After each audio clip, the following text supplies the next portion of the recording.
আমি মাত্ৰ অপশ্যনকেইটা আমি পৰিয়ালৰ হাতত দিম আৰু পৰিয়ালে যদি চুজ কৰে তাতে আমি কৰিম। আৰু কালি আমি এইটো আলোচনা কৰিছিলোঁ যে গুৱাহাটী সোণাপুৰৰ আশে পাশে বুলি কওঁতেও তেওঁলোকে কিছু বেয়া নহয়। এতেকে আমাৰ হাতত কেইবাটাও অপশ্যন আছে, মই গোটেইখিনি আপোনালোকক নকওঁ। আমাৰ বিভাগীয় বিষয়াসকলে চাই আছে আৰু আমি আজি দিনটোৰ ভিতৰতে অপশ্যনখিনি আমি পৰিয়ালৰ হাতত দিম আৰু পৰিয়ালে য'তে সন্মতি প্ৰকাশ কৰে তাতে। মহানগৰীৰ আশে পাশে কেইটা ঠাই বাছনি কৰা হৈছে ইতিমধ্যে? আমি কেইবাটাও চাইছোঁ, 4-5টা আমি স্থান চাইছোঁ। সোণাপুৰৰ বাহিৰে বেলেগ ঠাই চোৱা হৈছে? মানে ইমান ডিটেইলছত মই নকওঁ, কিন্তু সোণাপুৰ গুৱাহাটী বুলি আমি ধৰিব লাগিব।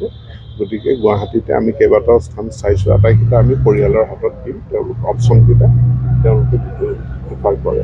কেইবিঘা ভূমি হ'ব ছাৰ? সেইটোও মই ক'ব নোৱাৰোঁ, সেইটো বেলেগ বেলেগ স্থান লৈ পেলাই বেলেগ বেলেগ হ'ব।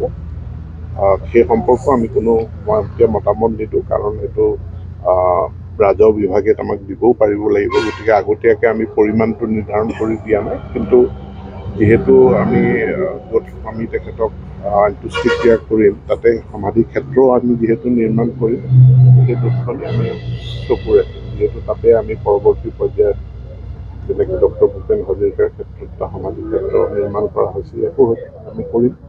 গতিকে সেই দিশটো আমি চাই লওঁ আজিৰ ভিতৰতে। আমি মাত্ৰ অপশ্যনকেইটা আমি পৰিয়ালৰ হাতত দিম আৰু পৰিয়ালে যদি চুজ কৰে তাতে আমি কৰিম। আৰু কালি আমি এইটো আলোচনা কৰিছিলোঁ যে গুৱাহাটী সোণাপুৰৰ আশে পাশে বুলি কওঁতেও তেওঁলোকে কিছু বেয়া নহয়।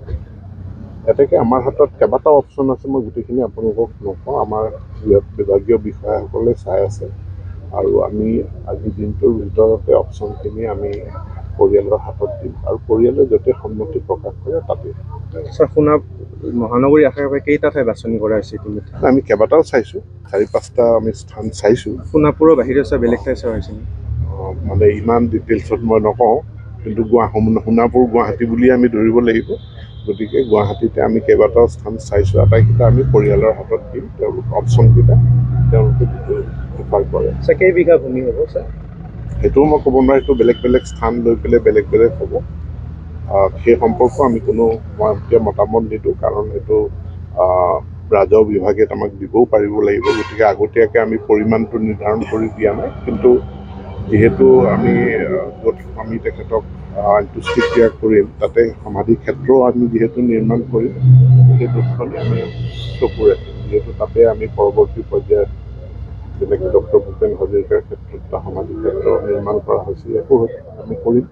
গতিকে সেই দিশটো আমি চাই লওঁ আজিৰ ভিতৰতে। আমি মাত্ৰ অপশ্যনকেইটা আমি পৰিয়ালৰ হাতত দিম আৰু পৰিয়ালে যদি চুজ কৰে তাতে আমি কৰিম। আৰু কালি আমি এইটো আলোচনা কৰিছিলোঁ যে গুৱাহাটী সোণাপুৰৰ আশে পাশে বুলি কওঁতেও তেওঁলোকে কিছু বেয়া নহয়। এতেকে আমাৰ হাতত কেইবাটাও অপশ্যন আছে, মই গোটেইখিনি আপোনালোকক নকওঁ। আমাৰ বিভাগীয় বিষয়াসকলে চাই আছে আৰু আমি আজি দিনটোৰ ভিতৰতে অপশ্যনখিনি আমি পৰিয়ালৰ হাতত দিম আৰু পৰিয়ালে য'তে সন্মতি প্ৰকাশ কৰে তাতে। মহানগৰীৰ আশে পাশে কেইটা ঠাই বাছনি কৰা হৈছে ইতিমধ্যে? আমি কেইবাটাও চাইছোঁ, 4-5টা আমি স্থান চাইছোঁ। সোণাপুৰৰ বাহিৰে বেলেগ ঠাই চোৱা হৈছে? মানে ইমান ডিটেইলছত মই নকওঁ, কিন্তু সোণাপুৰ গুৱাহাটী বুলি আমি ধৰিব লাগিব। গতিকে গুৱাহাটীতে আমি কেইবাটাও স্থান চাইছোঁ, আটাইকেইটা আমি পৰিয়ালৰ হাতত দিম। তেওঁলোক অপশ্যনকেইটা তেওঁলোকে প্ৰিফাৰ কৰে। কেইবিঘা ভূমি হ'ব ছাৰ? সেইটোও মই ক'ব নোৱাৰোঁ, সেইটো বেলেগ বেলেগ স্থান লৈ পেলাই বেলেগ বেলেগ হ'ব।